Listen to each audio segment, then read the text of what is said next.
Hi, I'm Jasmine Reeves. My brother Nathan handcuffed me in front of a packed restaurant in downtown Millbrook, declaring I was under arrest for stolen valor and impersonating a military officer.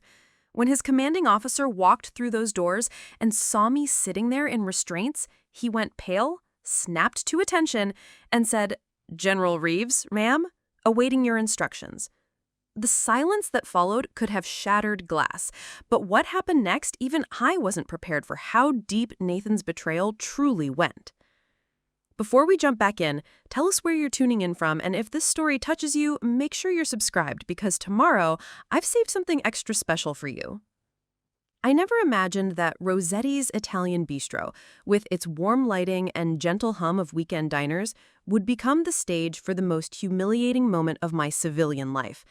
But there I was, sitting at table 12 on what should have been a peaceful Saturday evening, watching my own brother destroy everything I'd worked years to protect. My name is Jasmine Reeves, and for the past 8 years, I've lived two completely separate lives.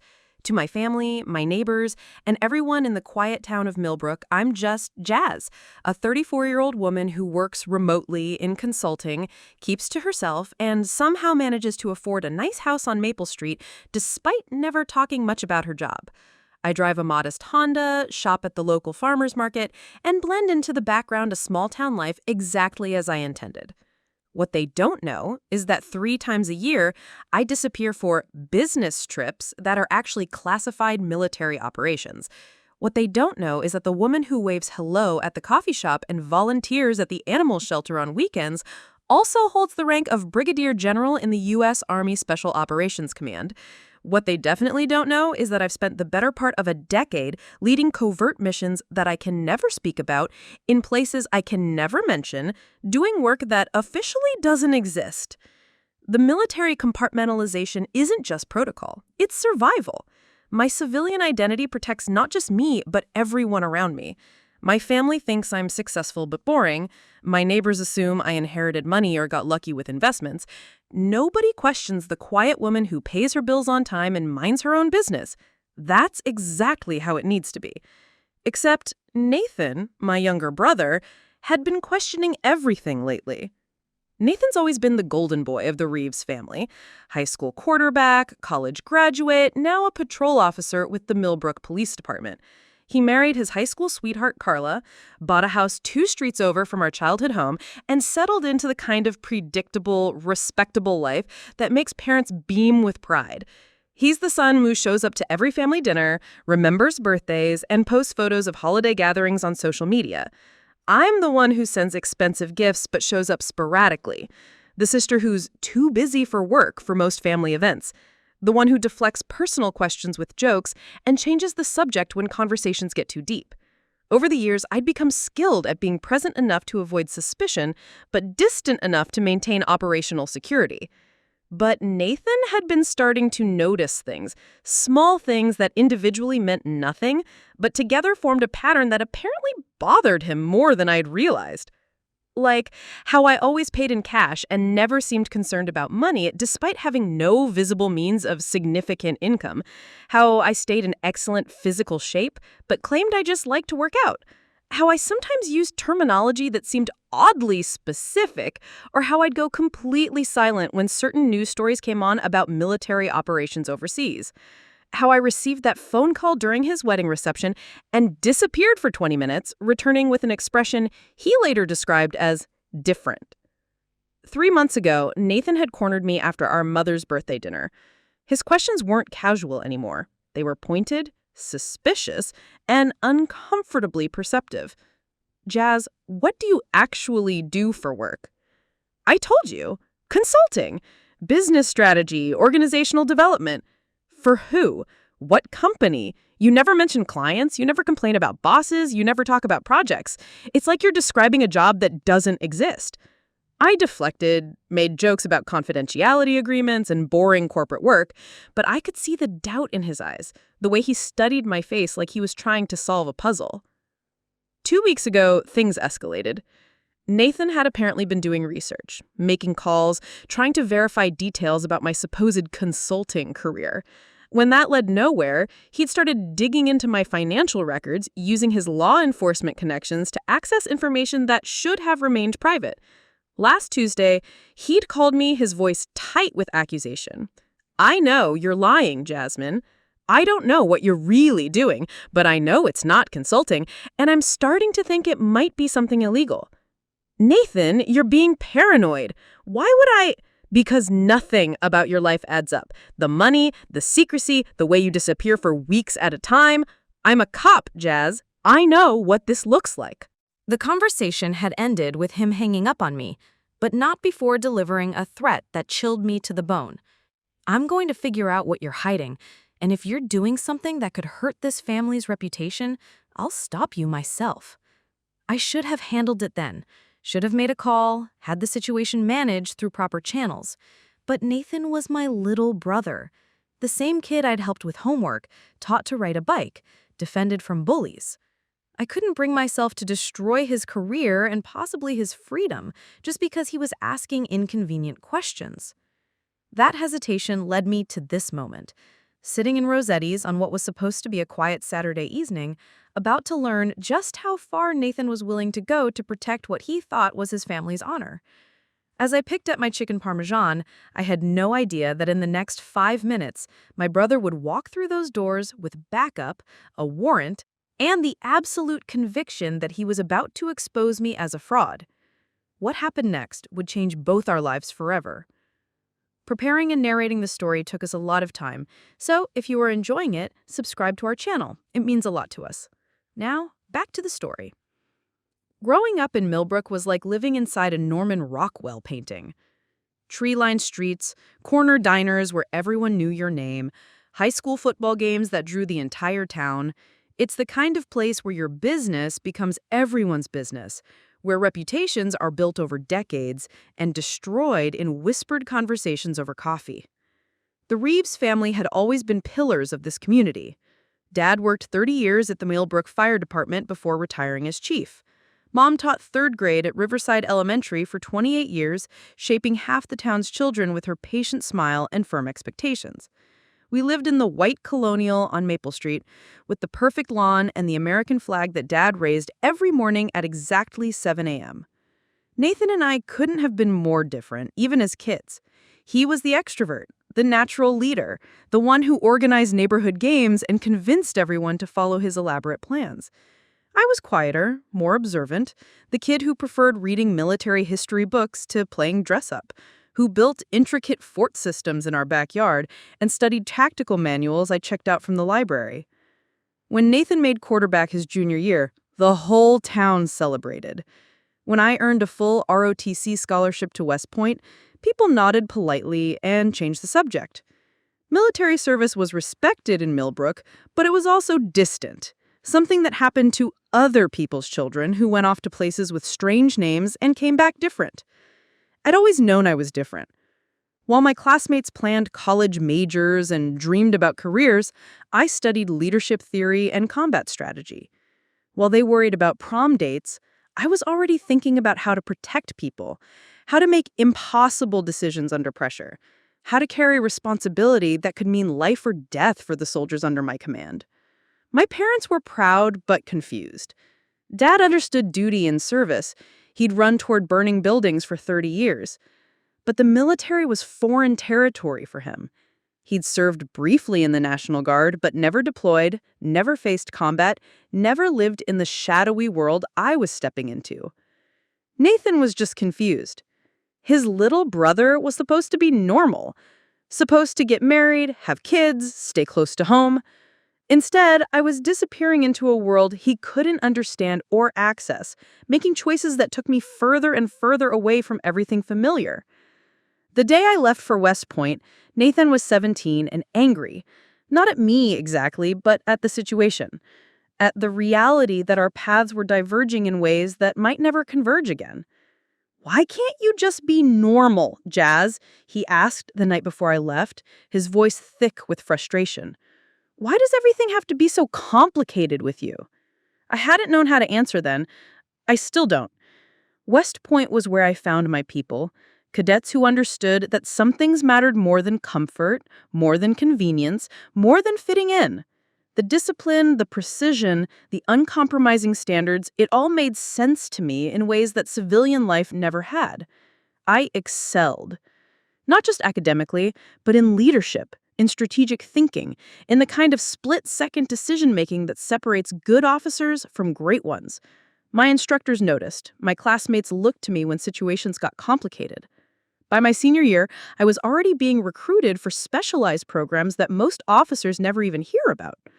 Special Operations Command found me before I found them. A quiet conversation after a tactical exercise, a casual invitation to consider additional opportunities, a series of interviews that felt more like psychological evaluations. They were looking for officers who could think beyond conventional warfare, who could operate in the spaces between official policy and operational necessity. I'd always been comfortable in those spaces. The training was brutal. Not just physically, though the physical demands pushed me beyond anything I'd imagined, but mentally and emotionally. They were teaching us to compartmentalize, to maintain multiple identities, to live lives that required constant vigilance and absolute secrecy.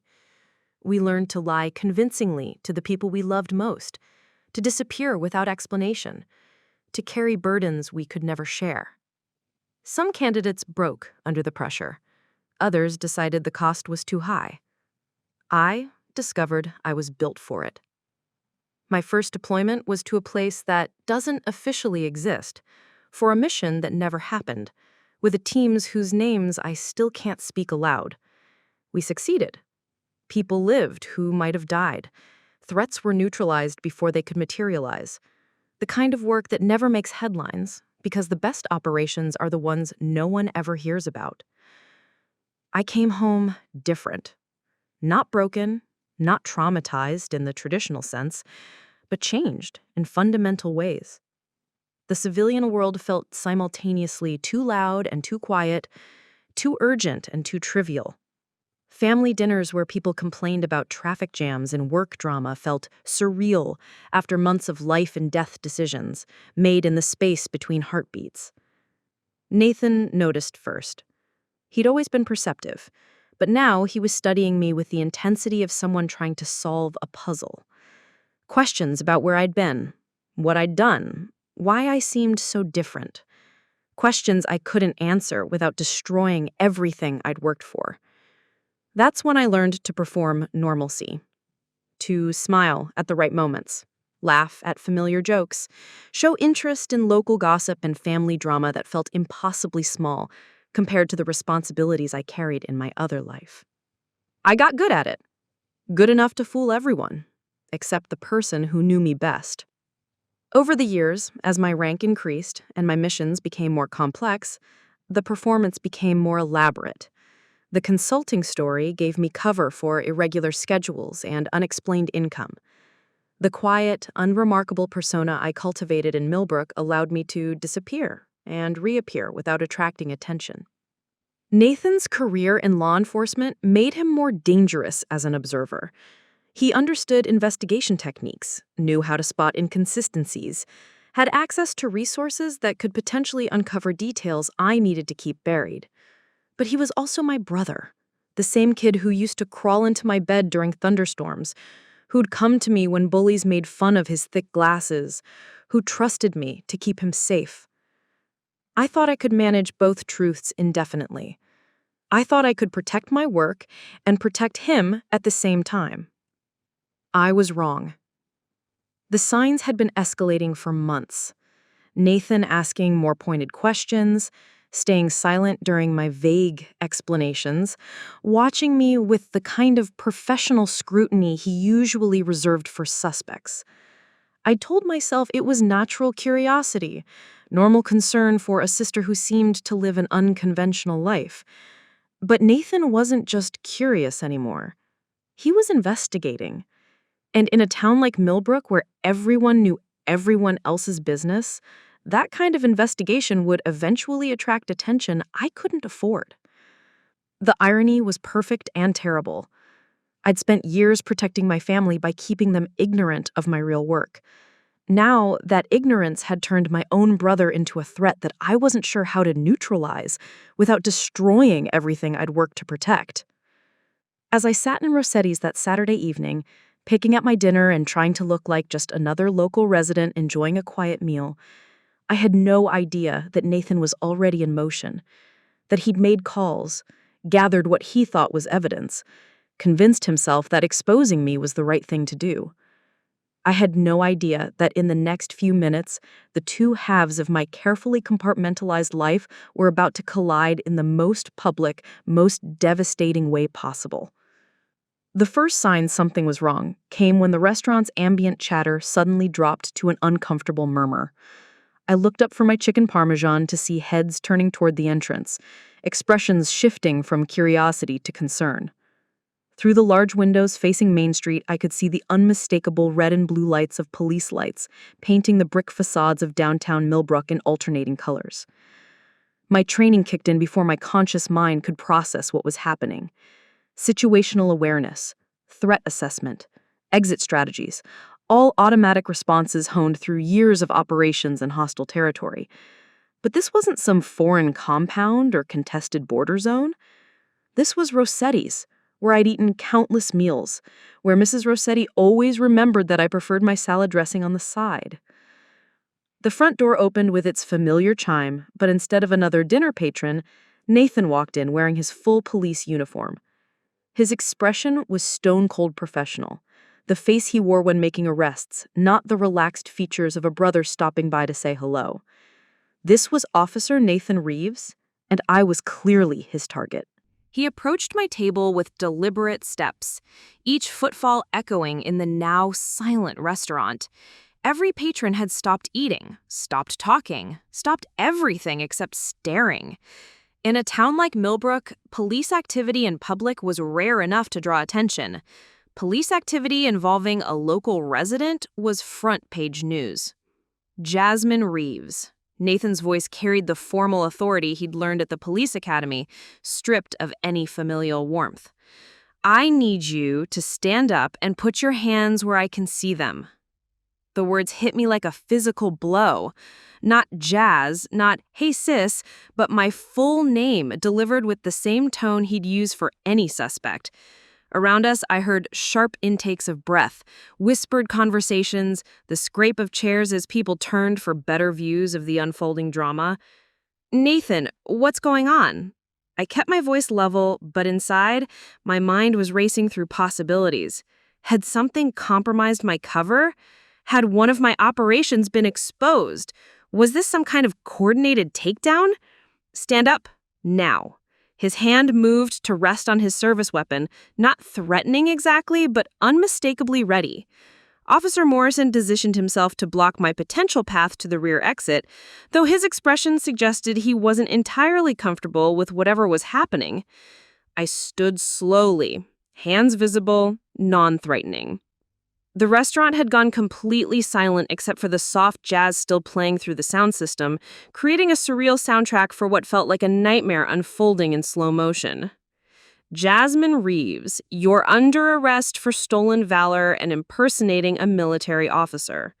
Nathan's voice carried across the restaurant with crystal clarity. Several patrons gasped audibly. Mrs. Rosetti dropped the wine bottle she'd been carrying, sending red liquid splashing across the floor like blood. The words didn't make sense. Stolen valor? Impersonating a military officer? I was a military officer, but I couldn't say that, couldn't explain, couldn't defend myself without exposing everything I'd spent years protecting. Nathan, you're making a mistake. My voice remained steady despite the chaos in my head. We should talk about this privately. We're past talking. He pulled out handcuffs, the metal catching the warm restaurant lighting.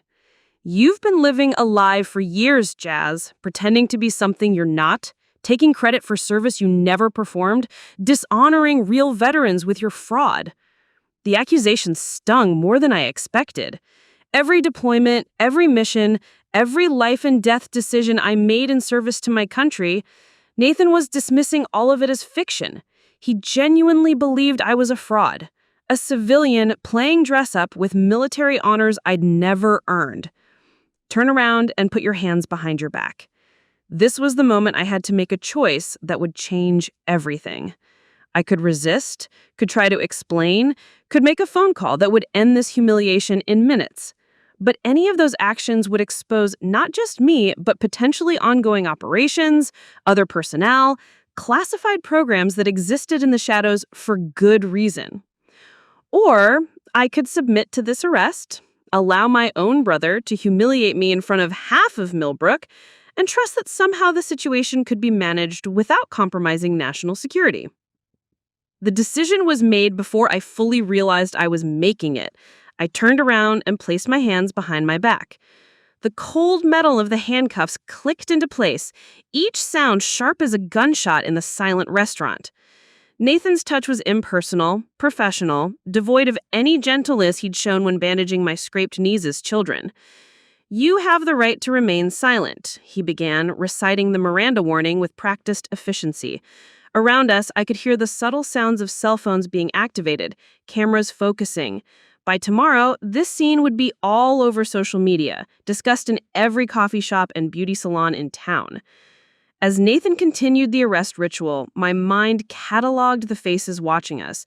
The Hendersons from 3 streets over, their teenage daughter recording everything on her phone. Old Mr. Peterson from the hardware store, shaking his head in what looked like disappointed confirmation of suspicions he'd apparently harbored. Sarah Chen from the bank, her expression shocked, but also somehow vindicated, as if she'd always known something wasn't quite right about quiet Jasmine Reeves. "Do you understand these rights as I've explained them to you?" "Yes." The word came out rougher than I intended. "Ma'am, we'll need you to come with us now." Officer Morrison's voice was gentler than Nathan's, tinged with awkwardness. He'd gone to school with both of us, had attended Nathan's wedding, had always treated me with small-town courtesy during our occasional encounters around town. They guided me toward the door, Nathan's hand firm on my arm. With each step, I felt the weight of stares, the buzz of whispered conversations, the social death that accompanies public disgrace in a community where reputation is currency. The cool evening air hit my face as we stepped outside, but it brought no relief. More people had gathered on the sidewalk, drawn by the police presence. Some I recognized, neighbors, former classmates, local business owners who'd known me as the quiet woman who paid her bills and minded her own business. Others were strangers, passers-by who'd stopped to watch the entertainment. Flashes from phone cameras lit up the scene intermittently, each burst of light capturing another moment of my humiliation for digital posterity. Someone in the crowd called out, "What did she do?" And Nathan's voice carried clearly in response. "Military fraud, stolen valor." A murmur of disgust rippled through the gathered crowd. In a military town like Millbrook, where respect for service members ran deep, few accusations could be more damaging to someone's reputation and standing in the community. They walked me toward Nathan's patrol car, parked directly in front of Rosetti's with its lights still flashing, ensuring maximum visibility for the arrest. As we approached the vehicle, Nathan opened the rear door and placed his hand on my head to guide me inside. The same protective gesture he'd probably performed hundreds of times with actual criminals. Just as I was about to duck into the back seat, another police vehicle pulled up behind Nathan's car. The door opened and Captain Robert Sterling stepped out, his uniform crisp despite the late hour. Sterling was Nathan's commanding officer, a 20-year veteran of the force who commanded respect throughout the department and the community. But Sterling's expression as he approached wasn't that of a supervisor arriving to oversee a routine arrest. His face was pale, his steps uncertain, and when his eyes met mine, I saw something I'd never seen in Robert Sterling's face before: fear. "Officer Reeves," Sterling called out, his voice carrying an odd tension. "I need to speak with you for a moment." Nathan looked up from where he'd been positioning me at the car door. "Sir, I'm just finishing the arrest. We can debrief back at the station." "Now, Officer Reeves." Sterling's tone brooked no argument. As Nathan stepped away to confer with his captain, I remained standing beside the patrol car, hands still cuffed behind my back, acutely aware of the crowd that had gathered to witness my downfall. The conversation between Nathan and Sterling was too quiet to hear, but I could see Sterling's increasingly agitated gestures, Nathan's defensive posture, the way both men kept glancing in my direction. Then Sterling did something that made my blood freeze. He pulled out his phone and made a call, speaking quickly and urgently to someone on the other end. When he hung up, his face had gone from pale to ashen. He approached me directly, bypassing Nathan entirely. "Ma'am," Sterling said quietly, his voice barely audible over the murmur of the crowd. "I need to ask you something, and I need you to answer honestly. What is your full name and date of birth?" The question seemed innocuous enough, but something in Sterling's tone suggested he already suspected the answer would change everything. "Jasmine Marie Reeves, October 15th, 1989. Sterling closed his eyes briefly, like a man receiving confirmation of his worst fears. That's when I heard the sound that would change everything. The distinctive rumble of military vehicles approaching fast down Main Street. The rumble of military vehicles grew louder, echoing off the brick storefronts of downtown Millbrook like approaching thunder. 3 black SUVs with government plates turned the corner onto Main Street, moving with the kind of precision that spoke of urgent coordination rather than coincidence. Standing there in handcuffs, watching Captain Sterling's face drain of color as he processed whatever information he'd just received, I felt a familiar sensation, the same hollow recognition I'd experienced during my first deployment when our intelligence proved catastrophically wrong and everything we thought we knew about our mission turned into a nightmare. This wasn't the first time my two worlds had threatened to collide, but it was the first time that collision was happening so publicly, so irreversibly, with no chance to contain the damage or control the narrative. My mind raced backward through the warning signs I should have seen, should have acted on. The pattern of Nathan's increasingly pointed questions over the past 6 months hadn't been random curiosity. It had been a systematic investigation building toward this moment. 3 months ago, at Mom's birthday party, Nathan had asked me about my consulting clients with the persistence of someone who already suspected he wasn't getting the truth. When I'd deflected with vague mentions of confidentiality agreements and boring corporate restructuring projects, he'd pressed harder. "Come on, Jazz, not even a company name? Not even an industry?" "You know how these things work, Nate. NDAs are serious business." But his expression told me he didn't know how these things work, and more importantly, he didn't believe I did either. He'd been studying my face the way he studied suspects during interrogations, looking for tells, inconsistencies, cracks in the story. 2 weeks later, he'd shown up at my house unannounced on a Saturday morning. I had been reviewing classified briefing materials for an upcoming operation, papers spread across my kitchen table like a war room planning session. The knock at my door had sent me into immediate damage control mode, gathering documents, securing them in my safe, switching into civilian persona before answering. Nathan had claimed he was just stopping by to borrow my hedge trimmer, but his eyes had swept my living room with professional scrutiny. He'd noticed things. The deadbolt locks that were more substantial than what most Millbrook residents needed, the lack of personal photos or documents lying around, the way my house felt lived in but somehow impersonal, like a well-maintained safe house rather than a family home. "You always were the neat freak," he'd said, but there was an undertone of suspicion that made my skin crawl. The signs had escalated from there. Nathan asking Mom if she'd ever visited my office, casual inquiries about my travel patterns, questions about my friends, my social life, my daily routines. Each conversation had felt innocent in isolation, but together they formed the methodical approach of someone conducting surveillance on a target. I should have recognized it sooner. Should have realized that Nathan's law enforcement training would eventually overcome his familial trust. In his world, inconsistencies meant deception, and deception meant guilt. He'd been trained to investigate, to dig, to never accept surface explanations when the evidence suggested something deeper. The irony was brutal. All those years I'd spent perfecting my civilian cover, learning to blend into small-town life, creating a believable persona that would never attract unwanted attention, and it was exactly that careful construction that had eventually triggered my brother's suspicions. A normal person would have messy finances, would complain about work, would have visible connections to their supposed career. A normal person wouldn't pay cash for everything, wouldn't maintain perfect operational security in their personal communications, wouldn't disappear for weeks at a time with explanations that were technically truthful but ultimately meaningless. Nathan had been looking at me like a cop for months, and I'd been too emotionally invested in protecting him to see it clearly.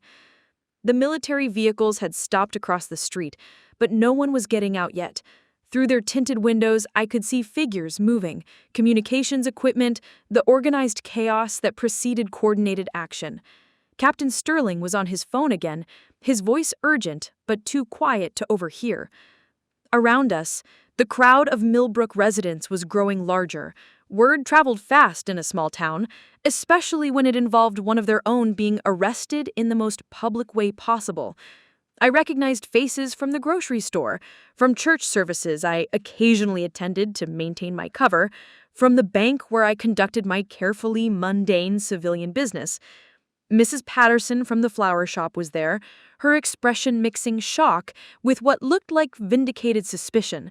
She had always been coolly polite to me, never quite accepting my explanation for how I could afford fresh flowers every week without visible employment.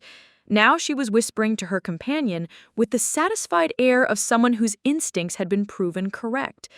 Tom Bradley, who owned the hardware store, stood with his arms crossed and a disgusted expression. His son had served 2 tours in Afghanistan before coming home with injuries that ended his military career. To Tom, stolen valor wasn't just fraud, it was a personal insult to every family that had sacrificed for real service. The weight of their judgment pressed down on me like a physical force. These people had accepted me into their community, had treated me with the kind of neighborly respect that small towns extend to residents who mind our own business and contribute to local life. Now they were looking at me like I'd betrayed, not just military honor, but their personal trust. And the terrible part was, I couldn't explain, couldn't tell them that their anger was misplaced, that the service I'd given to my country was more extensive and more dangerous than anything they could imagine. Couldn't reveal that their quiet neighbor who occasionally helped at the animal shelter and always tipped well at the diner was also someone who'd made life and death decisions in places they'd never heard of, protecting people who would never know her name. Nathan finished his conversation with Captain Sterling and returned to where I stood beside the patrol car. His expression had shifted from confident righteousness to something more uncertain, but his grip on my arm remained firm as he guided me toward the vehicle's open door. "Nathan," I said quietly, using his name instead of his title, trying to reach the brother underneath the badge. "You need to stop this before it goes too far." "Too far?" His voice carried a bitter edge. "Jas, you've been living a lie for years. You've let people think you're something you're not, let them respect you for service you never gave. How much further could it go?" I wanted to tell him about the Bronze Star with Combat V that was locked in a safety deposit box 2 states away, about the Purple Heart I'd earned during an operation in Syria that officially never happened, about the commendations for valor and leadership that I never displayed because doing so would compromise the cover that kept me operational. Instead, I said nothing. The passenger door of the lead military vehicle finally opened and a figure in dress uniform stepped out.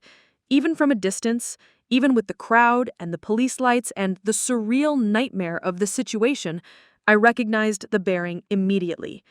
Colonel Amelia Hayes, my direct superior within Special Operations Command, the woman who debriefed me after my last 3 missions, who knew exactly what I'd sacrificed to maintain this dual existence, and who was now walking across Main Street toward the most catastrophic security breach of my career. Behind her came Major David Chen from military intelligence, and behind him 2 soldiers I didn't recognize, but whose presence meant that this situation had already escalated beyond anything that could be handled quietly. Captain Sterling ended his phone call and approached Nathan with visible reluctance. "Officer Reeves, I need you to step back from the suspect." "Sir? We're ready to transport. The paperwork is complete." "Step back, Nathan." Sterling's voice carried an authority that brooked no argument, but also a gentleness that suggested he understood how wrong this was about to go for everyone involved. As Nathan reluctantly moved away from me, Colonel Hayes reached our position. She was 52 years old, 28 years of service, a career military officer who'd risen through the ranks by making hard decisions and accepting their consequences. But as she looked at me, standing in handcuffs in the middle of downtown Millbrook, surrounded by curious civilians and social media cameras, her expression showed something I'd never seen before. genuine distress. "Officer Sterling," she said formally, addressing the captain, "I believe there's been a serious misunderstanding about Ms. Reeves' identity and status." The crowd had gone silent, sensing that whatever was happening was more significant than a routine arrest. Cell phones were still recording, but the atmosphere had shifted from entertainment to something more serious, more official. Nathan stepped forward, his voice carrying the defensive tone of someone who sensed his certainty crumbling. "Ma'am, with respect, this woman has been impersonating a military officer and claiming service she never performed. I have documentation." Colonel Hayes held up a hand, and Nathan fell silent. "Officer, what you have is a very incomplete picture of a situation you don't have clearance to understand." The words hung in the air like a verdict, and I could see the exact moment when Nathan realized that everything he thought he knew about his sister was about to change forever. Colonel Hayes reached into her jacket and withdrew a leather credential case, flipping it open to reveal identification that made Captain Sterling's eyes widen noticeably. Whatever he saw there caused him to straighten his posture and adopt the respectful demeanor of someone suddenly aware he was dealing with authority far above his pay grade. "Captain Sterling, I'm going to need you to remove those restraints immediately," Colonel Hayes said, her voice carrying the kind of quiet command that brooked no argument. "And I'm going to need to speak with Officer Reeves about the nature of his investigation." Nathan stepped forward, his jaw set in stubborn determination, despite the obvious shift in power dynamics around him. "Ma'am, with respect, this woman has been impersonating a military officer and claiming service she never performed. I have documentation." "Officer Reeves," Colonel Hayes interrupted, her tone remaining professional but gaining an edge that suggested she was rapidly losing patience. "What evidence, specifically, do you believe you have?" Nathan pulled out his phone and began scrolling through what I assumed were photos of documents he'd collected during his investigation. Financial records showing unexplained income, no employment verification from any consulting firm, property purchases that don't match her stated income, travel patterns that don't align with any legitimate business activity. As he spoke, I watched Colonel Hayes' expression shift from official concern to something approaching incredulity. She glanced at Major Chen, who had positioned himself slightly behind her, and I caught the subtle shake of his head that suggested they were both thinking the same thing. "And based on this circumstantial evidence," Colonel Hayes continued, "you determined that Miss Reeves was committing stolen valor? She's been lying about military service for years. I know my sister, and she's never been in the military. This whole decorated veteran act is completely fabricated." The words hit me like a physical blow, but not for the reason Nathan intended. The pain wasn't from the accusation, it was from the certainty in his voice when he said he knew me. My own brother, the person who should have understood me better than anyone, was so convinced of my deception that he couldn't even conceive of an alternative explanation. Colonel Hayes studied Nathan for a long moment, and I could practically see her calculating how much she could reveal without compromising operational security. "Officer Reeves, has it occurred to you that there might be reasons why your sister's military service wouldn't be easily verifiable through conventional channels?"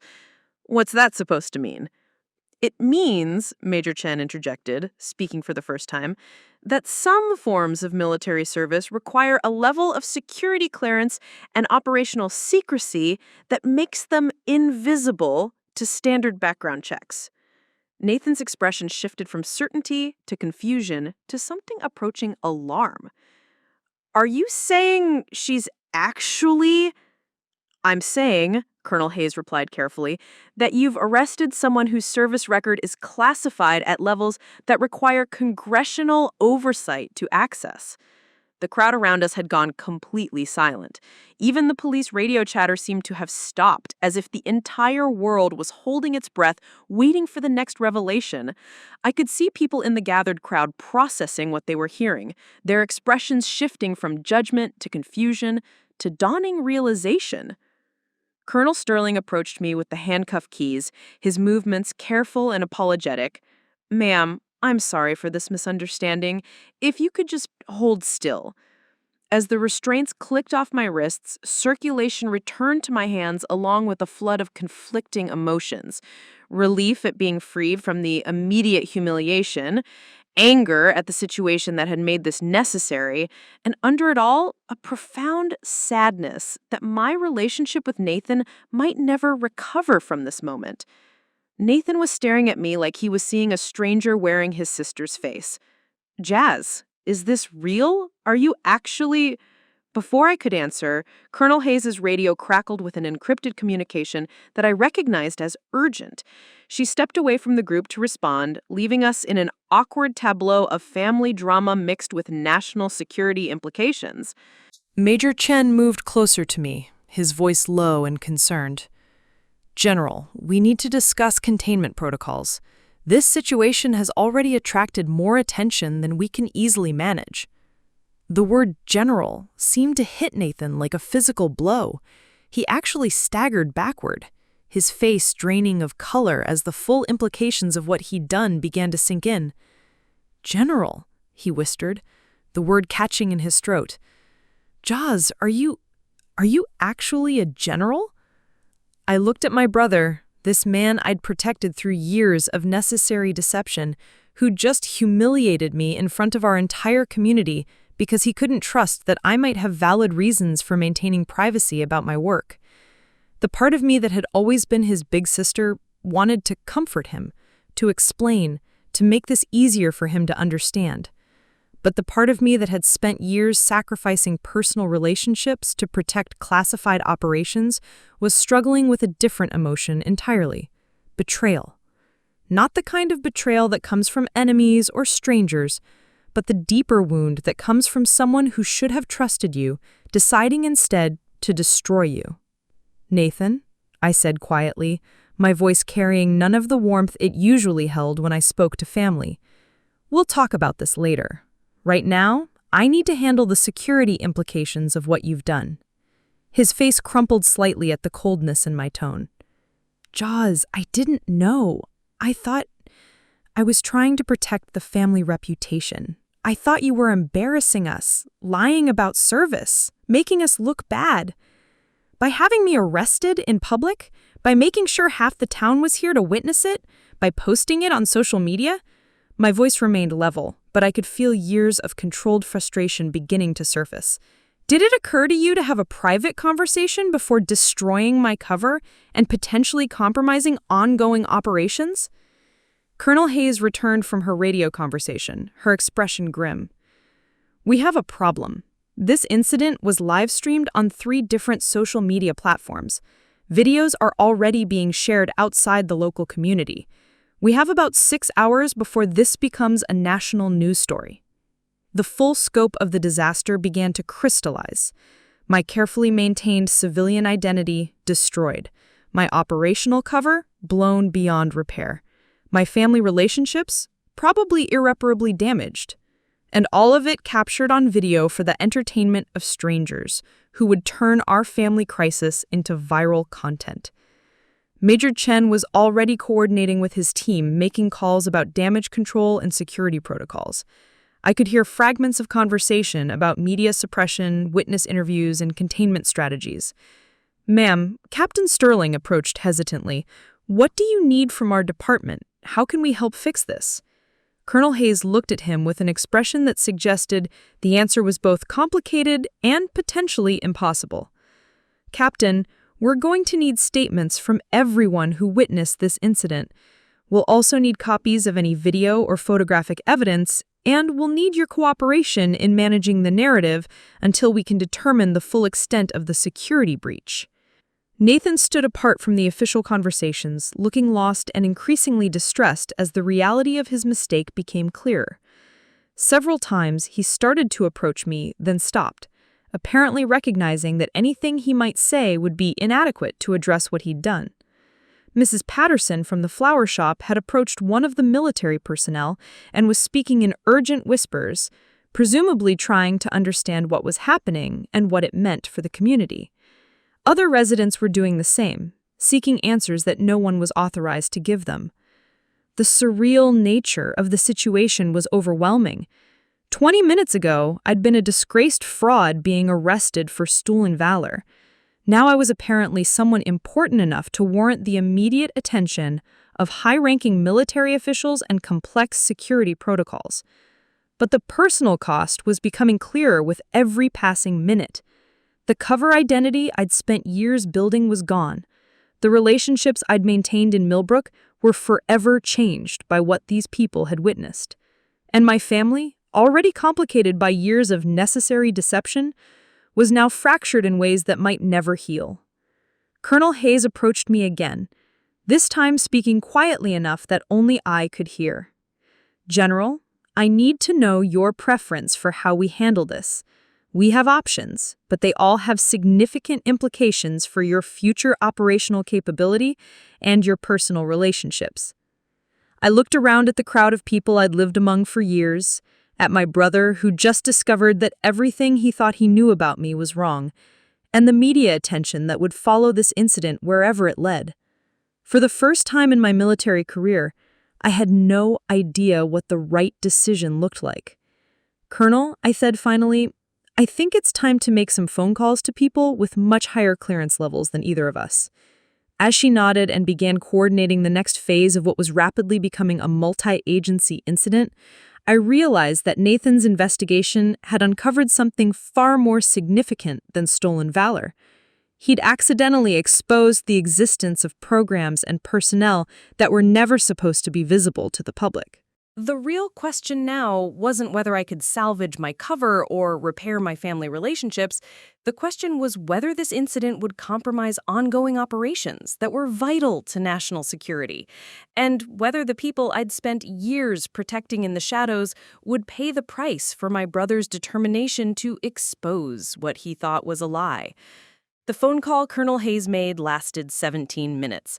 I know because I counted every second while standing in the middle of Main Street, surrounded by confused townspeople and increasingly nervous local law enforcement, watching my carefully constructed life unravel in real time.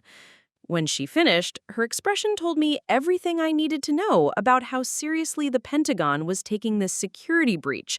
She approached me with the measured steps of someone delivering news that would change everything. "General, I've spoken with Deputy Director Morrison at Defense Intelligence. We're implementing Protocol 7. Protocol 7. Even hearing the designation sent a chill through me. I'd been briefed on the various contingency protocols during my initial special operations training, but Protocol 7 was the nuclear option. Complete identity reconstruction, relocation, severing of all previous civilian connections. It was reserved for situations where operational security had been so thoroughly compromised that the only solution was to make the officer disappear entirely from their previous life." "Ma'am," I said quietly, aware that several people were still close enough to overhear fragments of our conversation, "are we certain that level of response is necessary?" Colonel Hayes glanced around at the crowd of civilians, many still recording with their phones despite the obvious official nature of the proceedings. "General, your face is currently trending on TikTok with the hashtag #StolenValorExposed. A video of your arrest has been shared 8,000 times in the last hour. 3 different news outlets have already called the Millbrook Police Department asking for details about the incident." The numbers hit me like physical blows. 8,000 shares meant hundreds of thousands of views, which meant my face was being seen by people all over the country, possibly the world. Anyone who'd worked with me operationally, anyone who might have encountered me during classified missions, anyone whose safety depended on my identity remaining compartmentalized, they were all now potentially compromised. Major Chen approached with a tablet displaying what appeared to be social media analytics. "General, we're tracking 17 different platforms where footage of the incident has appeared. The original live stream from the restaurant has been viewed over 50,000 times. Comments are already identifying you by name and location." Nathan, who had been standing several feet away in increasingly obvious distress, stepped forward. "I can fix this. I can tell people it was a mistake, that the charges are dropped, that..."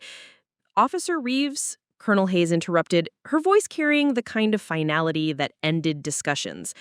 With respect, your attempts to fix this situation is what created it in the first place.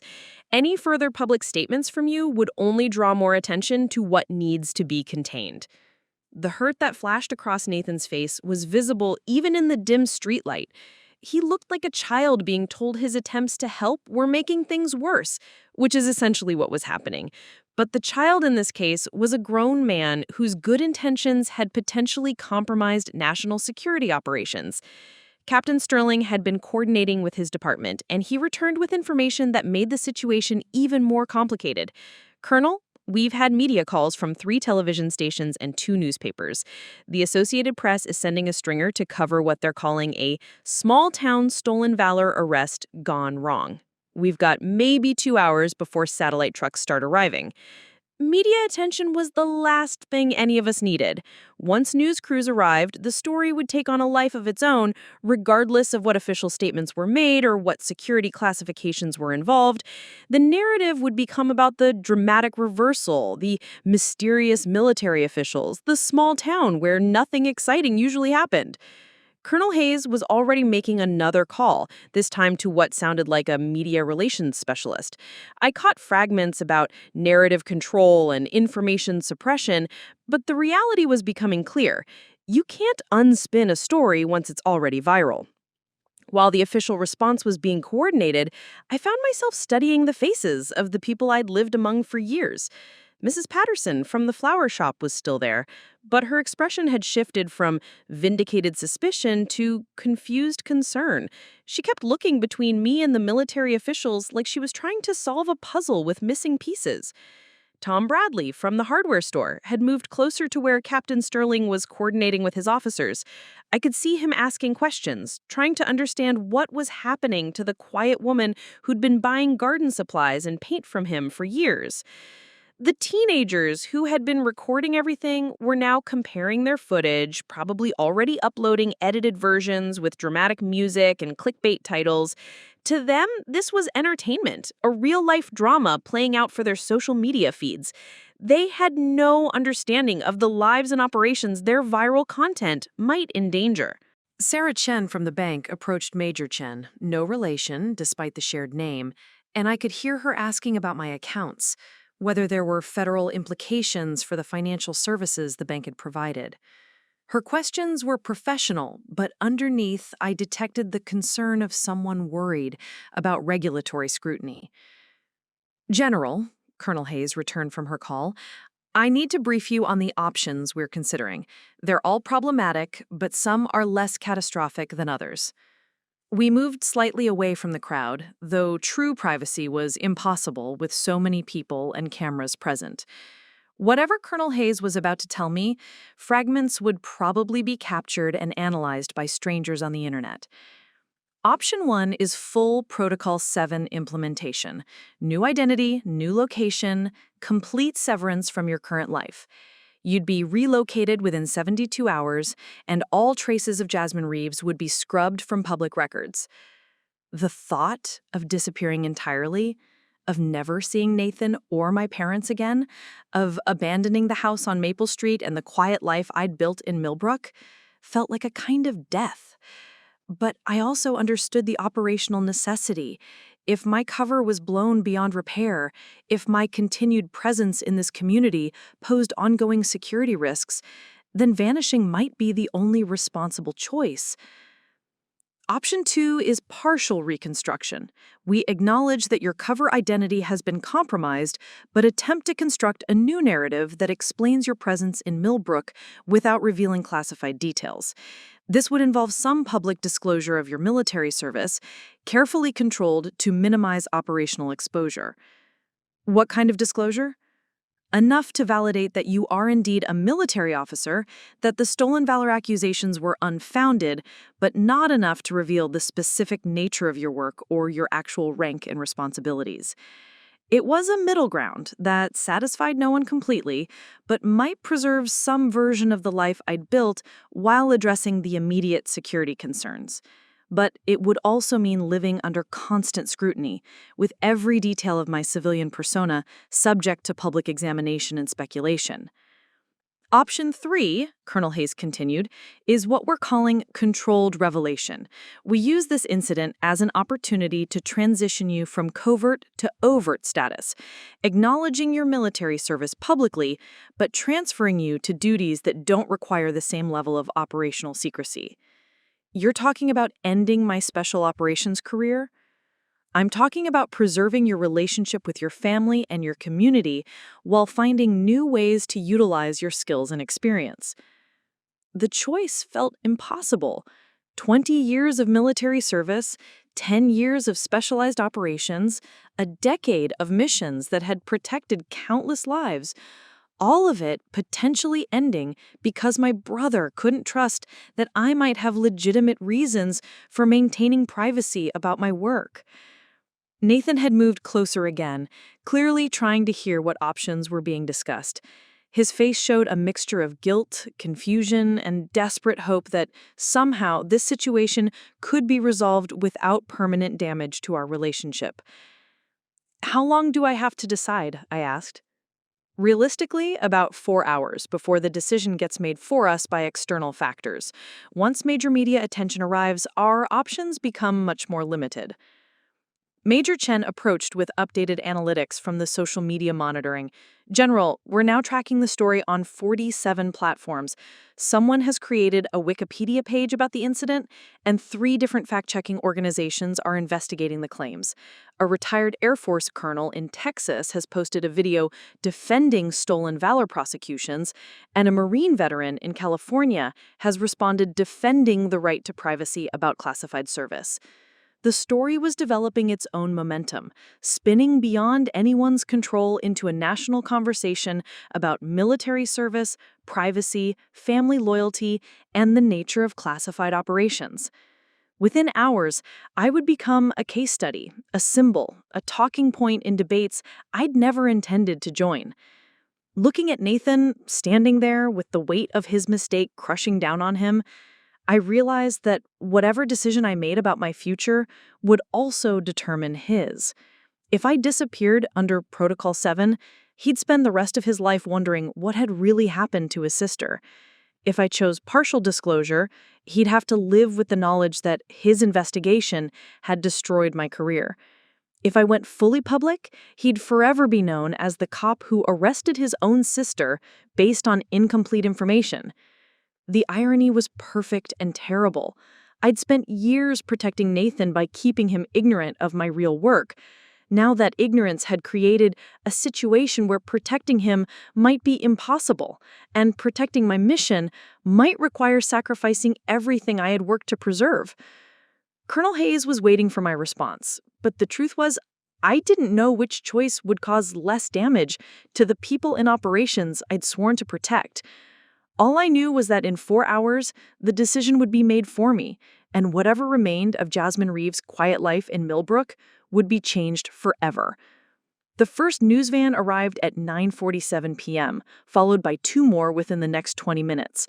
I watched through the window of the Millbrook Police Department break room as reporters set up equipment under the streetlights, their camera crews positioning for the best angles on what they clearly expected to be a significant story.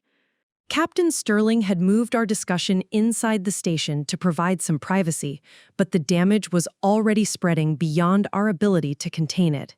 Major Chen's tablet showed the real-time expansion of the security breach, military forums analyzing the footage, veterans groups debating the legitimacy of my apparent service, amateur investigators comparing my face to leaked classified documents from operations that were supposed to remain completely black. "General," Colonel Hayes approached with a secure phone, "Deputy Director Morrison needs to brief you on developments that have emerged since we implemented monitoring protocols." I took the phone, dreading what new complications had surfaced in the 3 hours since this nightmare began. "General Reeves, this is Morrison. We have a problem that goes beyond your individual situation. The social media attention has triggered automated security scans across multiple databases, and we've discovered that footage from your arrest has been cross-referenced with images from at least 4 different classified operations spanning the last 6 years. My blood turned cold. Automated facial recognition systems scanning public social media posts against classified government databases? It was exactly the kind of digital detective work that could unravel entire networks of covert personnel. Sir, what's the exposure level? So far, we've identified potential compromises to Operation Nightfall, the Kandahar incident from 2019, the Syria extraction, and at least 2 classified meetings with allied intelligence services. Your face appears in background security footage from all of these events, and internet users are already making connections. The Syria extraction? That operation had involved extracting a high-value intelligence asset under conditions so sensitive that even acknowledging it had occurred could destabilize relationships with 3 different allied governments. The Kandahar incident had resulted in preventing a terrorist attack that would have killed hundreds of civilians, but the methods used were so controversial that public revelation could end careers and potentially trigger congressional investigations. What about the other personnel in those operations? We're conducting immediate threat assessments for everyone who worked with you. So far, we've identified 12 officers whose covers may have been compromised by association, and we're tracking potential exposure to approximately 40 intelligence assets across 7 countries. The scope of the disaster was expanding exponentially. Nathan's simple stolen valor investigation hadn't just destroyed my cover, it had potentially endangered dozens of ongoing operations and the lives of intelligence assets who trusted their identities to remain secret. General, I need to ask, how much does your family know about your actual service record? Nothing beyond the cover story. They believe I've never served. That may actually work in our favor. The narrative disconnect is so complete that it's straining credibility even among internet investigators. Some are starting to theorize that this is an elaborate hoax or a case of mistaken identity. Through the break room window, I could see Nathan sitting at a desk in the main bullpen, surrounded by federal agents who were conducting what appeared to be an extensive debriefing.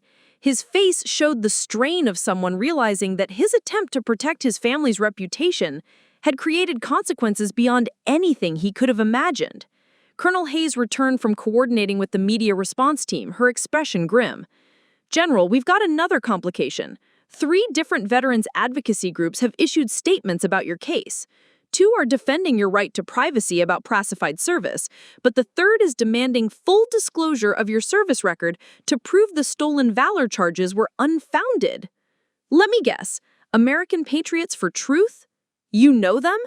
They've been targeting officers in classified programs for years, claiming that classification is being used to hide embarrassing or fraudulent service records. They file FOIA requests, stage protests, and generally make operational security impossible for anyone they target. The irony was brutal. The very groups that claimed to protect military honor by exposing stolen valor were now demanding disclosure that could compromise actual military operations and endanger real service members. Major Chan approached with another update that made the situation even worse. General, we're tracking coordination between multiple online communities. Military enthusiasts, conspiracy theorists, and amateur investigators are crowdsourcing analysis of every frame of footage from tonight. They're cross-referencing facial recognition, analyzing voice patterns, and comparing your movements to military bearing standards. What kind of conclusions are they reaching? Mixed, which is actually worse than if they'd reached a clear consensus. Some are convinced you're a fraud who studied military mannerisms to maintain a deception. Others are convinced you're a real service member whose classification level explains the lack of public records.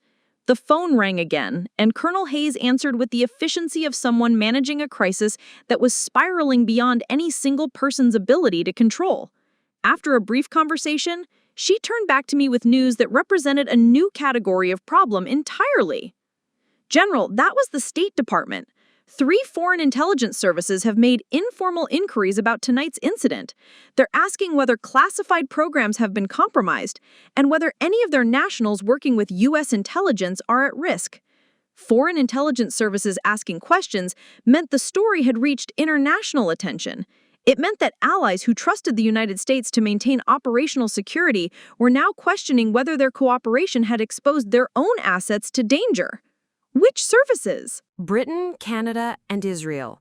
The Israelis are particularly concerned because you worked with 2 of their officers during the Syria operation, and both are still active in deep cover assignments. The weight of responsibility was crushing. Every operation I'd participated in, every person I'd worked with, every asset who had trusted American intelligence services to protect their identity, all of it was now potentially compromised because my brother couldn't trust that I might have legitimate reasons for privacy about my work. Nathan looked up from his debriefing as another federal agent approached his desk with what appeared to be classified documents requiring his signature. Even from across the room, I could see his hands shaking as he processed legal language that probably outlined the criminal penalties for disclosing classified information he'd never intended to access.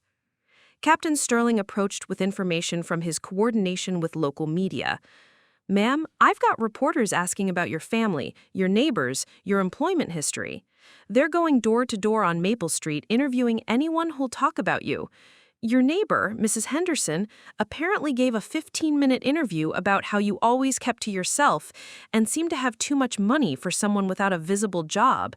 Mrs. Henderson, who I'd helped during the ice storm 2 winters ago when her heating system failed, who I'd driven to medical appointments when her car was being repaired, who had now decided that my privacy and financial stability were suspicious enough to warrant public speculation.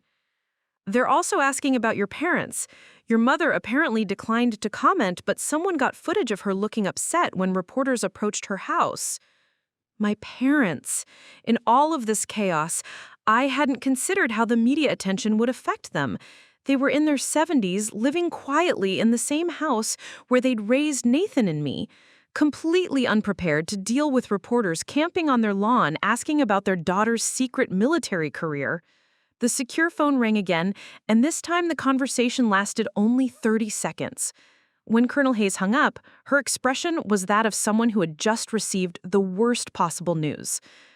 "General, we have a credible threat assessment. Intelligence indicates that hostile foreign services are actively monitoring this situation and may attempt to exploit the security breach for operational purposes. We're moving to immediate threat level orange for all personnel associated with your previous operations." Threat level orange? That meant active danger to American intelligence assets, potential for hostile action against compromised personnel, and the possibility that foreign adversaries were already moving to exploit the information that had been inadvertently disclosed. Ma'am, what kind of hostile action are we talking about? Targeted surveillance of compromised personnel, attempts to identify and recruit exposed assets, possible physical threats against individuals whose covers have been blown. Russia and China both have active programs for exploiting this exact type of intelligence failure. The reality was settling in like a physical weight.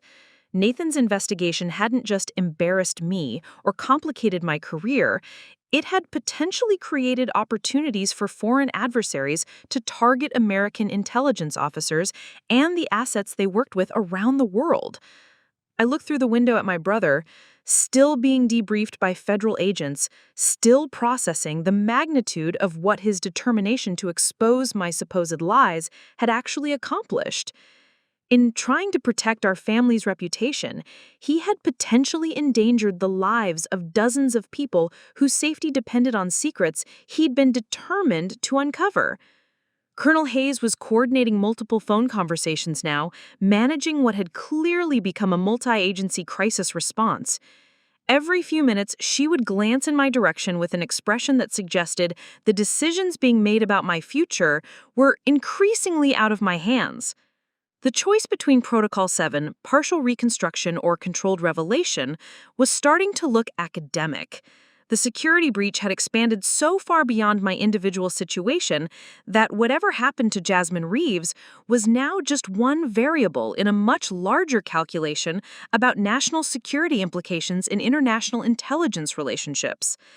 At 10:23 p.m., exactly 4 hours and 36 minutes after Nathan had handcuffed me in Rosetti's Italian bistro, I realized that the quiet life I'd built in Millbrook was already over, regardless of which official decision was ultimately made about my future. At 11:15 p.m., Deputy Director Morrison arrived in Millbrook with a convoy that looked more like a small military operation than a damage control response. 3 black SUVs, a mobile command unit, and what appeared to be a communications van with enough satellite equipment to coordinate operations across multiple continents. Morrison was a 28-year intelligence veteran who'd managed some of the most sensitive security breaches in recent American history. His presence meant this situation had escalated to the highest levels of government concern. When he walked into the Millbrook Police Department, every conversation stopped and every person in the building seemed to recognize that they were now witnessing something far beyond normal law enforcement procedures. General Reeves. His greeting was formal but respectful. I apologize for the circumstances bringing us together, but we have work to do. He gestured toward Captain Sterling's office, which had been converted into a temporary command center, complete with secure communications equipment and multiple laptops displaying real-time intelligence feeds. The transformation of small-town police facilities into a federal crisis response center would have been impressive if it weren't so terrifying in its implications. Sir, I said once we were behind closed doors, what's the current assessment? Morrison activated a secure tablet and pulled up what appeared to be a comprehensive damage report. As of 30 minutes ago, we've identified compromises to 17 separate classified operations spanning the last decade.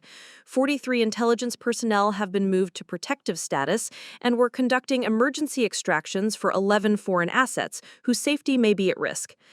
The numbers were staggering. 11 people whose lives were now in immediate danger because their association with American intelligence had been exposed through social media analysis of my arrest footage. 43 officers whose careers and potentially their safety were now compromised because they'd worked with me on classified operations. However, Morrison continued, we may have an opportunity to turn this disaster into something manageable, possibly even beneficial for ongoing operations. The idea that this catastrophe could somehow be beneficial seemed impossible, but Morrison's expression suggested he was entirely serious. General, the narrative that's emerging on social media is chaotic and contradictory. Some communities are convinced you're a fraud. Others believe you're legitimate military, but probably special forces or intelligence. The conspiracy theorists are creating so much noise and conflicting analysis that the truth is becoming obscured rather than clarified. He showed me screenshots of various online discussions where amateur investigators were debating everything from my posture and vocal patterns to the specific wording used by the military personnel who'd responded to my arrest. The speculation ranged from completely accurate to wildly fantastical, creating a fog of competing theories that made actual facts nearly impossible to discern. We're proposing Operation Clean Slate, Morrison continued. Instead of trying to contain this story, we're going to use it as cover for a much larger counterintelligence operation. The concept was audacious in its scope.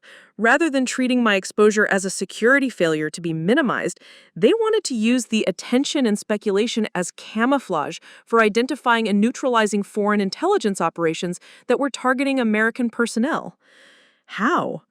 We're going to let the story continue to develop, but we're going to seed it with specific disinformation designed to flush out hostile intelligence services. Every foreign service monitoring the situation will be trying to verify details about your service record and your operational history. When they make those inquiries through their usual channels, we'll be waiting. Morrison activated another screen showing a complex diagram of information flows and intelligence networks.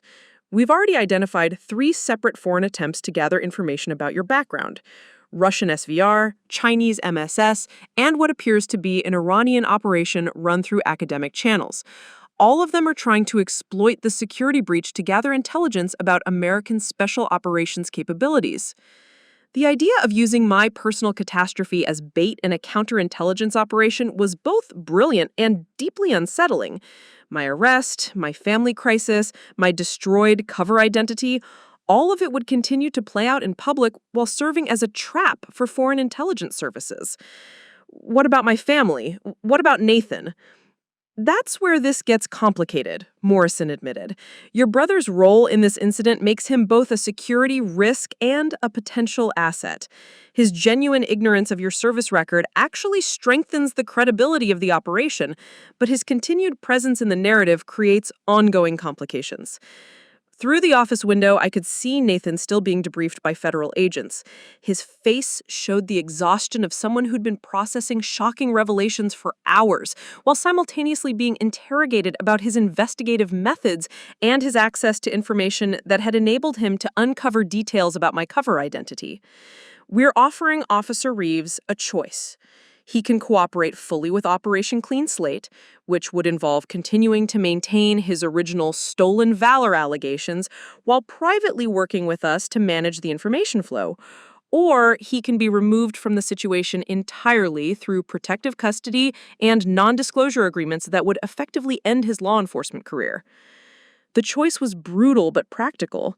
Nathan could either become part of the solution by helping to maintain the narrative confusion that would protect ongoing operations, or he could be silenced through legal means that would destroy his professional life and probably our family relationships permanently.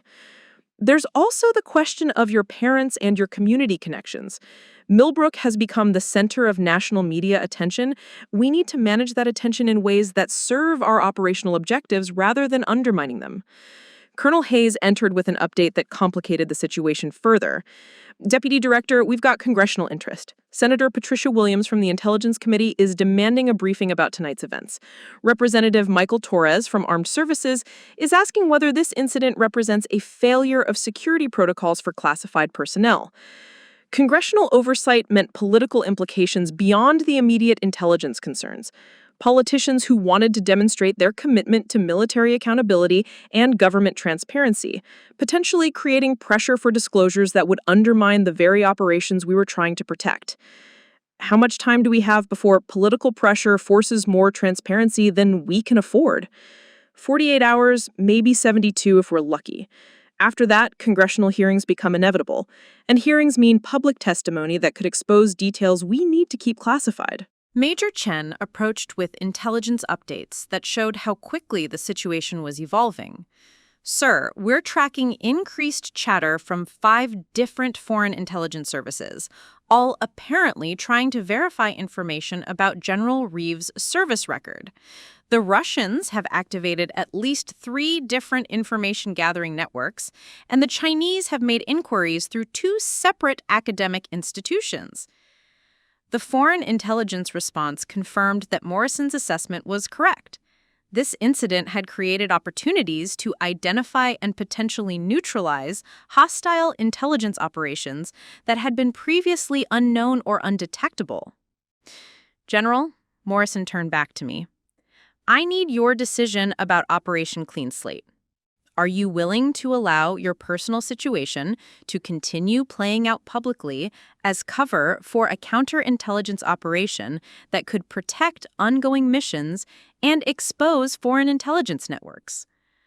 The choice meant accepting that my relationship with Nathan might never recover, that my parents would continue to face media scrutiny and public speculation about their daughter's mysterious career, and that the quiet life I'd built in Millbrook would remain permanently disrupted.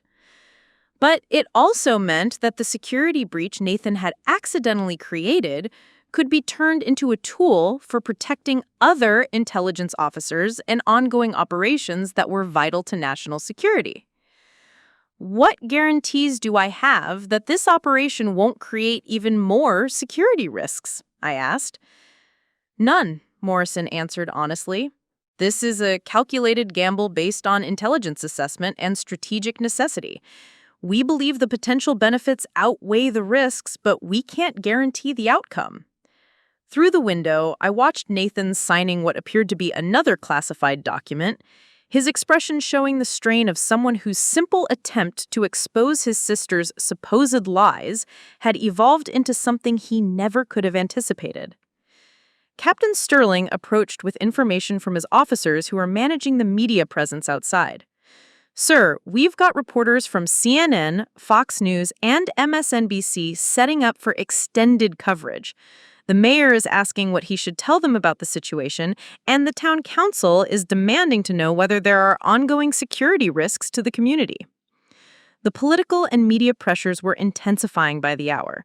Whatever decision was made about my future and about Operation Clean Slate would have to be implemented immediately, before external factors forced choices that served political rather than security interests.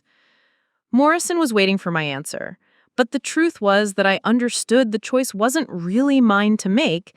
The security breach had created consequences that extended far beyond my individual situation, and those consequences required responses that prioritized national security over personal preferences. "Deputy Director," I said finally, "what do you need from me to make Operation Clean Slate successful?" His smile was grim, but satisfied. "General, we need you to disappear in plain sight, to become exactly the kind of mysterious figure that internet speculation thrives on, while providing just enough real information to keep foreign intelligence services focused on targets we want them investigating." As he began outlining the specific requirements for my new role in what was essentially a live-action counterintelligence operation, I realized that Nathan's investigation hadn't just ended my quiet life in Millbrook. It had transformed me into a completely different kind of intelligence asset, one whose value came from being publicly exposed rather than secretly hidden. The irony was perfect. My brother's determination to reveal my secrets created a situation where those secrets became more operationally valuable than they had ever been when they were successfully concealed. The confrontation I'd been dreading came at 6:30 the next morning. Nathan walked into the police station break room where I'd spent the night reviewing operational plans for Clean Slate, his face showing the exhaustion of someone who hadn't slept but had spent hours processing revelations that challenged everything he thought he knew about his family. "Jess," he said quietly, closing the door behind him, "we need to talk." I looked up from the classified documents spread across the small table, documents that detailed how his investigation would now be used as part of a counterintelligence operation designed to trap foreign adversaries. The irony wasn't lost on either of us. "I don't know where to start," Nathan continued, pulling up a chair across from me. His police uniform was wrinkled, his usually neat appearance disheveled from a night of federal debriefings and legal consultations about his inadvertent access to classified information. "You could start with an apology," I said, my voice carrying none of the warmth it usually held when speaking to my brother. "Or you could start by explaining why you thought having me arrested in public was a better choice than asking direct questions." Nathan flinched at the coldness in my tone, but he didn't look away. "I tried asking questions, Jas, for months. Every time I brought up inconsistencies in your story, you deflected or changed the subject. I started to think you were involved in something illegal, something that could hurt the family reputation. So you decided to destroy my reputation publicly rather than risk it being damaged privately." "I thought I was protecting us," Nathan's voice cracked with frustration. "I thought I was stopping you from embarrassing the family name before it got worse. Dad spent 30 years building respect in this community. Mom taught half the kids in this town. I couldn't let you drag that down with some elaborate fraud." The pain in his voice was genuine, but it didn't diminish my anger. "Nathan, did it occur to you that there might be reasons why I couldn't discuss my work? Did you ever consider that some jobs require secrecy for legitimate purposes? What was I supposed to think? You live alone, you never talk about your job, you have money from sources you won't explain, you disappear for weeks at a time with stories that don't add up. In my experience, that profile fits two kinds of people: criminals and people who are lying to cover up criminal activity." His logic was sound from a law enforcement perspective, but it ignored the possibility that his sister might be telling the truth about having legitimate reasons for privacy. It revealed a fundamental lack of trust that hurt more than the public humiliation. "So you never considered the possibility that your sister, who you've known for 34 years, might be trustworthy enough to have good reasons for maintaining privacy about her work?" Nathan was quiet for a long moment, staring at his hands folded on the table between us. When he looked up, his expression showed the kind of pain that comes from realizing you've made an irreversible mistake. "I did consider it," he said softly. "But Jas, you've been lying to us for years. Maybe not about being a criminal, but lying about who you are, what you do, what your life is really like. How was I supposed to know which parts were true and which parts were cover stories?" The question hit me like a physical blow, because it was entirely valid. I had been lying to my family for years. Not maliciously, not to hurt them, but lying nonetheless. Creating a false persona, maintaining fictional relationships with non-existent clients, pretending to be someone I wasn't to protect operations and personnel they would never know existed. Nathan, there are types of government service that require compartmentalization, jobs where the people you love most are safer if they don't know what you really do. "I understand that now," he replied, his voice thick with regret. "The federal agents spent 6 hours explaining classification levels and operational security to me. They made it very clear how serious the breach is and how many people might be endangered because of what I did." The weight of that knowledge was visible in his posture. Nathan had always been someone who prided himself on protecting people, on being one of the good guys who kept communities safe. Learning that his investigation had potentially endangered dozens of intelligence officers and foreign assets was destroying him in ways that went beyond personal guilt. "How many people are at risk because of my arrest?" he asked quietly. I glanced at the classified documents on the table, knowing I couldn't share specific numbers or details, but understanding that Nathan needed to comprehend the scope of what his actions had triggered. Enough that this has become a national security priority requiring intervention at the highest levels of government. Nathan buried his face in his hands. "God, Jas, I was trying to protect our family, and I ended up putting people in danger who I don't even know exist. Nathan, look at me." He raised his head, his eyes showing the kind of anguish that comes from realizing you've made an irreversible mistake. The people making decisions about how to handle this situation aren't interested in blame or punishment. They're focused on damage control and turning this crisis into something that might actually benefit ongoing operations. What does that mean for you? For us? Before I could answer, Deputy Director Morrison entered the break room with Colonel Hayes and Major Chen. The expression on Morrison's face suggested that developments had occurred overnight that changed the parameters of our conversation. "General, Officer Reeves, we need to discuss the next phase of clean slate implementation. We've received intelligence that confirms our assessment about foreign interest in the situation." Morrison activated a secure tablet showing communications intercepts and surveillance reports. Russian SVR contacted 3 separate academic institutions overnight requesting information about military personnel named Reeves who might have served in classified capacities. Chinese MSS has activated 2 different information gathering networks, both trying to verify details about special operations personnel matching your physical description and approximate service timeline. Nathan stared at the intelligence reports with the expression of someone watching a car accident in slow motion. His simple investigation into his sister's supposed lies had triggered responses from foreign intelligence services on 2 continents. "The good news is," Morrison continued, "that the disinformation we seeded into various channels is working. Both services are pursuing leads that will expose their operational methods while providing no useful intelligence about actual American capabilities or personnel." Colonel Hayes addressed Nathan directly.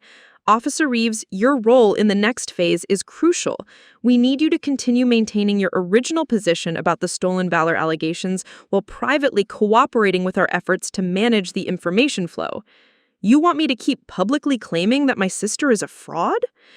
We want you to maintain ambiguity about your current beliefs while allowing the story to continue developing in ways that serve our operational objectives.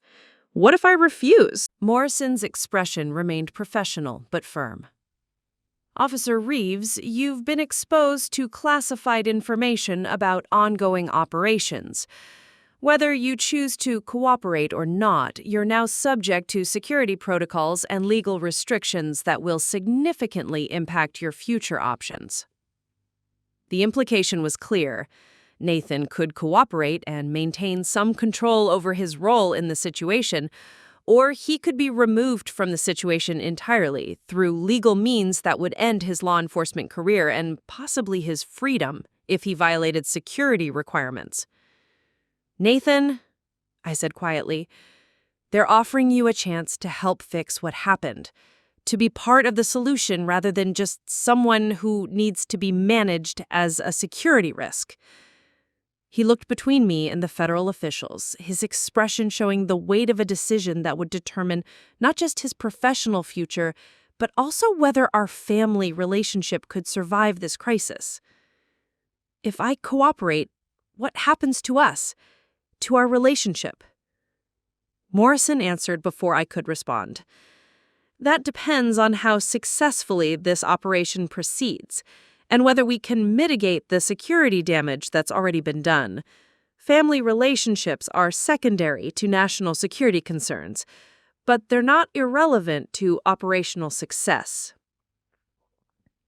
The cold calculation in his tone reminded both Nathan and me that we were no longer dealing with a family crisis that could be resolved through private conversations and personal forgiveness. We were participants in a national security operation where personal relationships mattered only insofar as they served strategic objectives. Nathan studied my face, probably looking for some sign of what I wanted him to do, but I couldn't give him guidance that might compromise operational requirements. The choice was his to make based on his own assessment of duty, consequences, and what remained of the trust between us. "If I do this," Nathan said finally, "if I help with your operation, does that protect the people who might be endangered because of what I did?" "It significantly increases the likelihood of successful damage control, and it provides opportunities to neutralize foreign intelligence operations that pose ongoing threats to American personnel." Nathan was quiet for a long moment, processing the weight of the decision and its implications. When he finally spoke, his voice carried the kind of resolve I remembered from our childhood, when he would accept responsibility for mistakes, even when the consequences were painful. "What do you need me to do?" Operation Clean Slate officially commenced at 0800 hours on Tuesday morning, exactly 18 hours after Nathan had handcuffed me in Rosetti's Italian Bistro. The transformation of the Millbrook Police Department into a federal command center was complete, with secure communications equipment and intelligence analysts occupying every available space in the small building. The first test came when Senator Patricia Williams arrived unannounced, demanding immediate access to the incident commander and threatening congressional hearings if her questions weren't answered to her satisfaction. Williams chaired the Senate Intelligence Committee and had built her political career on aggressive oversight of classified programs and public accountability for government secrecy. Deputy Director Morrison met her in Captain Sterling's office, which had been converted into a secure briefing room. Through the reinforced glass, I could see her animated gestures and increasingly frustrated expressions as Morrison provided what appeared to be carefully structured responses to her questions. "General," Colonel Hayes approached with an update that showed how quickly the operation was developing. "We've got confirmation that the Russian SVR has taken our bait. They've made inquiries through 2 separate academic channels about military personnel named Reeves, who allegedly served in special operations between 2015 and 2023. The intelligence intercepts on her tablet showed the exact questions the Russians were asking, the specific details they were trying to verify, and the carefully crafted disinformation we were providing in response. Every false lead they pursued would expose their information gathering networks while revealing nothing useful about American capabilities." What about the Chinese response? "MSS has activated 3 different operations, all trying to cross-reference your arrest footage with personnel records from classified facilities. They're being fed information that will take months to verify and will ultimately lead nowhere. But the effort will expose operational methods we've been trying to identify for years." Major Chen joined our conversation with intelligence that confirmed the operation's early success. General, we've identified 7 different foreign intelligence gathering attempts in the last 12 hours. Every one of them is pursuing leads that will compromise their operational security while providing no useful intelligence about American personnel or capabilities. Through the window, I could see Nathan at his desk, apparently conducting routine police work while privately coordinating with federal agents to ensure the narrative developed in ways that served operational objectives. The performance was taking a visible toll on him. Every public statement that questioned my integrity, every interview where he expressed doubt about his sister's claimed service record, created additional distance between us while serving the larger strategic purpose. Senator Williams emerged from her briefing with Morrison, her expression showing the frustration of a politician accustomed to getting clear answers, who had instead received carefully crafted non-responses that satisfied legal requirements without revealing operational details. General Reeves. She approached me directly, her tone carrying the authority of someone accustomed to having government officials answer her questions completely and immediately. I need to understand the security implications of this incident and the steps being taken to prevent similar breaches in the future. Morrison intervened before I could respond. Senator, General Reeves is currently involved in ongoing operations that prevent her from discussing specific details about her service record or the current situation. Deputy Director, I chair the Intelligence Committee. I have oversight responsibility for exactly these types of operations and security breaches. Senator, with respect, this situation involves active counterintelligence operations targeting foreign adversaries. Discussing details, even in a classified setting, could compromise ongoing efforts to mitigate the security damage and protect American personnel. The jurisdictional standoff between congressional oversight and operational security played out in careful, professional language that masked a fundamental disagreement about priorities. Williams wanted transparency and accountability.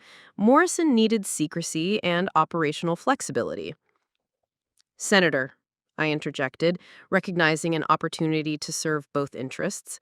I'd be willing to provide a classified briefing about my service record and the current situation, but only after the immediate security concerns have been resolved and the active phase of damage control operations is complete.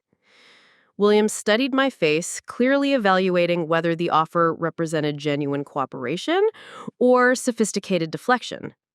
How long are we talking about? 72 to 96 hours for the active phase. After that, we can arrange comprehensive briefings for appropriate congressional oversight. The compromise satisfied neither Williams' demand for immediate answers nor Morrison's preference for indefinite secrecy, but it provided a framework for managing political pressure without compromising ongoing operations. After Williams departed with promises to return for detailed briefings, the real work of Operation Clean Slate intensified. Intelligence analysts were tracking foreign responses to our disinformation in real time, adjusting the information flow to maximize operational benefits while maintaining narrative credibility. General, Major Chen approached with an update that demonstrated the operation's effectiveness. We've documented Russian attempts to verify your alleged service record through 7 different channels. Each attempt is providing us with intelligence about their information gathering capabilities that we've been trying to obtain for months. The irony was perfect. Nathan's investigation, which had been designed to expose what he thought were lies about my military service, was now being used to expose actual foreign intelligence operations that posed real threats to American security. At 14:30 hours, Captain Sterling received a call that brought the first phase of the operation to its climax. A man claiming to be a freelance journalist was requesting an interview with Nathan about his investigation of his sister's alleged stolen valor. But the caller's questions and background knowledge suggested he was actually a foreign intelligence operative trying to gather detailed information about American special operations personnel. Officer Reeves, Morrison briefed Nathan on how to handle the interview. This conversation is being monitored and recorded by multiple agencies. Your responses need to maintain the narrative ambiguity we've established while providing specific disinformation that will lead this individual to expose his actual intelligence objectives. Nathan nodded, his expression showing the strain of someone who'd learned to navigate classified operations while maintaining his cover as a small-town police officer who'd stumbled into a situation beyond his comprehension. The interview, conducted by phone, with Nathan in the police station surrounded by federal agents, lasted 47 minutes. Through careful responses that mixed genuine uncertainty with strategically placed false information, Nathan managed to elicit questions from the caller that revealed extensive knowledge of classified American military operations and personnel. Excellent work, Morrison told Nathan after the call ended. That individual just confirmed our assessment about foreign intelligence interest while providing us with detailed information about their operational priorities and information gathering methods.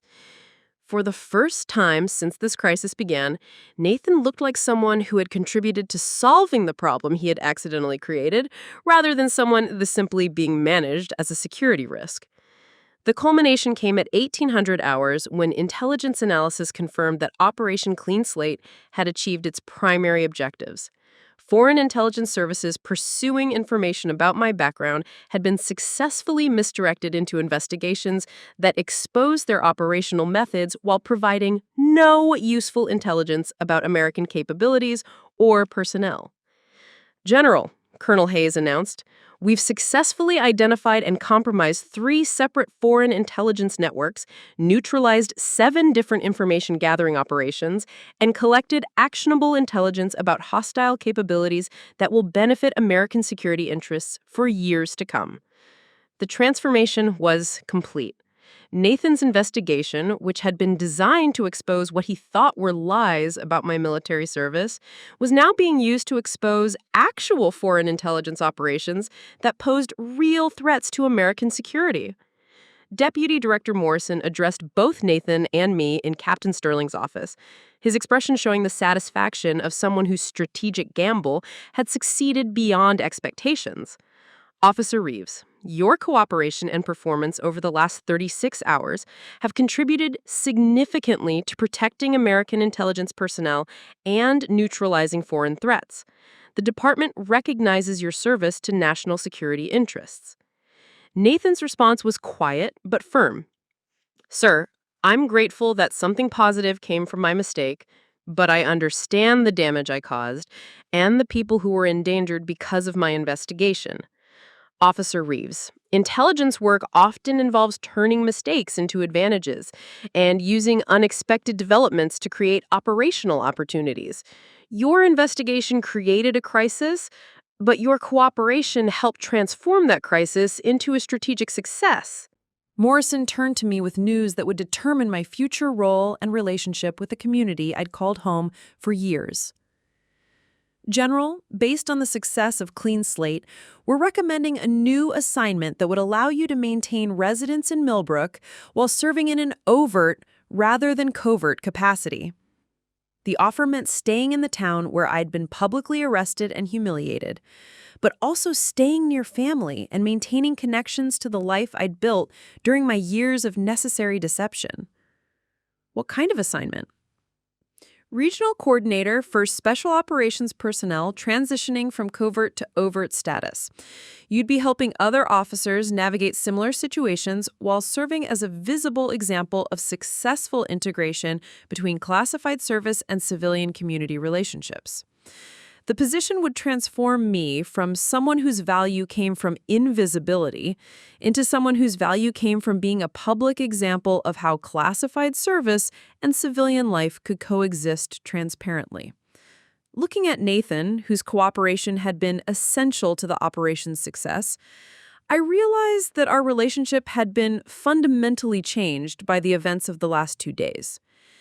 We would never again have the comfortable distance that had allowed me to maintain my cover identity, but we might have something more valuable, a partnership based on shared service to interests larger than our individual preferences. Deputy Director, I said finally, I accept the assignment. 3 months after Operation Clean Slate concluded, I stood in the same spot on Main Street where Nathan had arrested me, watching the morning bustle of Millbrook residents beginning their day. The media trucks were long gone, the federal command center had been dismantled, and life in our small town had settled into something that resembled normalcy, though nothing would ever be quite the same. My new assignment as regional coordinator for Special Operations Transition had brought an unexpected kind of peace. Instead of maintaining elaborate deceptions about my work, I now helped other intelligence officers navigate the complex process of moving from covert to overt status. The irony wasn't lost on me that Nathan's investigation, which had been designed to expose lies, had ultimately created opportunities for more truth and transparency in how classified service and civilian communities intersected. The house on Maple Street felt different now. Where I once maintained the careful anonymity of deep cover, I now lived with the complicated visibility of someone whose service record was partially public but still largely classified. Neighbors who had once known me as the quiet woman with the mysterious consulting job now knew I was retired military, though the specifics remained appropriately vague. Mrs. Patterson from the flower shop had been one of the first to adjust. 2 weeks after the incident, she'd approached me at the grocery store with an expression mixing curiosity and respect. "Jasmine, I want you to know that I never doubted you were serving our country somehow. I just didn't understand how." Her words carried the weight of a community trying to reconcile their assumptions with new information, their judgments with revised understanding. It wasn't an apology exactly, but it was acknowledgement that the situation had been more complex than anyone had initially realized. The relationship with Nathan had evolved in ways neither of us had anticipated. We met for coffee every Tuesday morning at Miller's Diner, conversations that mixed family updates with carefully structured debriefings about ongoing security protocols related to his role in Clean Slate. The easy familiarity of our childhood relationship was gone, replaced by something more formal but also more honest. "Do you ever regret it?" he asked during one of our recent meetings, his question referring not to the arrest specifically, but to the years of deception that had made it seem necessary. "I regret that it was necessary. I don't regret serving in ways that protected people, including you." Nathan had been struggling with his own complicated legacy from the incident. Within the Millbrook Police Department, he was now known as the officer who had accidentally stumbled into a national security operation and ended up contributing to one of the year's most successful counterintelligence victories. But he was also the cop who'd arrested his own sister based on incomplete information, a reminder that even good intentions and thorough investigation could lead to catastrophic mistakes when dealing with classified operations. The federal agents who debriefed me said that my investigation methods were sound. They said that from a law enforcement perspective, I'd identified legitimate inconsistencies that warranted investigation. Nathan had said during another conversation, "They were right," I agreed. "You did exactly what a good police officer should do when encountering suspicious financial patterns and unexplained lifestyle indicators." But I was completely wrong about what those patterns meant. You were working with incomplete information because the complete information was classified. That's not a failure of investigation. It's a limitation of the system that requires some types of service to remain hidden. Our parents had adjusted to the new reality with the resilience of people who'd spent decades adapting to unexpected developments. Dad, with his firefighter's understanding of public service that required personal sacrifice, had been surprisingly quick to accept that my secrecy had been professional rather than personal. Mom, with her teacher's instinct for reading between the lines, had admitted she'd suspected there was more to my story than consulting work. "I always wondered why you never complained about clients or office politics," she'd said during a family dinner 2 months after the incident. "Every job has frustrations, but you never mentioned any. It made me think you were either lying about what you did or you had the best job in the world." The community integration had been more challenging. Millbrook was a town where everyone knew everyone else's business, and having a resident whose business was partially classified created ongoing complications. People were respectful, but curious, supportive, but uncertain about what kinds of questions were appropriate to ask. The solution had come through my new role. By helping other intelligence officers transition to overt status, I'd become a visible example of how classified service could coexist with civilian community involvement. I volunteered at the animal shelter, participated in town council meetings, and generally demonstrated that former covert operators could be normal neighbors who happened to have unusual professional backgrounds. The work itself was rewarding in ways my previous assignments had never been. Instead of protecting secrets, I was helping people learn how to live with partial transparency. Instead of maintaining operational security through isolation, I was building bridges between classified service and civilian understanding. General, one of my recent clients had said during a transition counseling session, "How do you handle the questions about what you really did during your classified assignments?" I tell people that the most important thing they need to know is that I served my country in ways that were necessary, but not suitable for public discussion. Most people respect that boundary once it's clearly established. What about family relationships? How do you rebuild trust after years of necessary deception? You don't rebuild trust, you build something new based on the understanding that some forms of service require sacrifices that include personal relationships. The people who matter will understand that the deception wasn't about them personally. The hardest part had been learning to live without the operational security that had defined my adult life. No more carefully maintained cover stories, no more elaborate explanations for irregular schedules, no more compartmentalization between my professional and personal identities.